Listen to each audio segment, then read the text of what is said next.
According to a new poll, 60% of Americans are losing faith and confidence in President Obama. But take a look at that billboard. Hitler, Obama, and Lenin. Freedom of speech or crossing the line? Here to address that issue for us is a nationally syndicated radio host and our buddy, Spencer Hughes. Spencer, how are you? Doing great. How are you, Fred? Good, thank you. The billboard is in Iowa, paid for by the North Iowa Tea Party without question. It is the ultimate lack of respect for the president. Did the Tea Party go too far? Absolutely. I think it taints the entire movement, actually. And this is the same kind of extremism that conservatives hated when people like Harry Belafonte and others labeled George W. Bush the biggest terrorist on the planet. Did they forget already how liberals put the mustache on him to make him Adolf Hitler? And now all of a sudden it's full circle with the other guys in power now. And I guess it's okay to do it. I don't think it's ever okay to do that. What do you think? Tea Party should take that down? Absolutely. Before it does any more damage. I mean, this is the kind of stuff that creates the image that the whole right wing is made up of a bunch of lunatics like this. It's because of one billboard like this. It's got to come down. All right.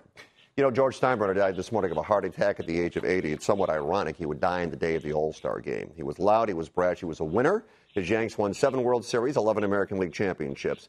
Now, here's what Rush Limbaugh had to say about Steinbrenner on his radio show today.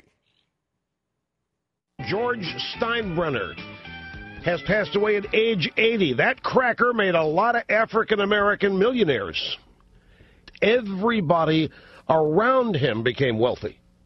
And like most successful capitalists, he made the people around him wealthy.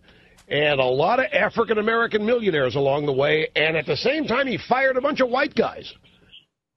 All right. Now, some say that was taken out of context. What are your thoughts on that? I heard the whole segment, and I don't know what the context was supposed to be. I thought that was actually, are you sure that's Rush, or was that Mel Gibson? I wasn't sure. I'm sorry. I couldn't resist. I met Rush Limbaugh years ago. He was one of my early mentors in radio, and one of the reasons I got into talk radio. So he's a big mentor of mine, and I love the guy. But I can't imagine how he thought that was going to play off. It was just horrible.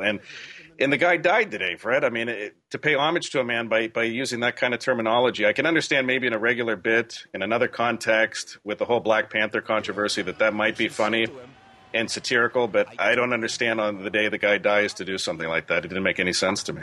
Yeah, the thing I don't get is, you know, he did what he had to do to win. He certainly signed top players. He paid top dollar. He might not have wanted to, but he certainly did.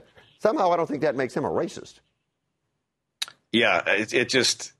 Rush, I'm surprised there's not more heat on him, actually, and I think there will be in the next couple of days for him to kind of explain the context of this, because I was blown away, and I talked to people who know him from years back, and they could not believe he even said it, and when they heard it, they were just flabbergasted.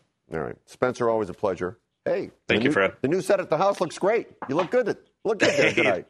Hey, thanks a lot. I appreciate it. I'll talk to you again soon.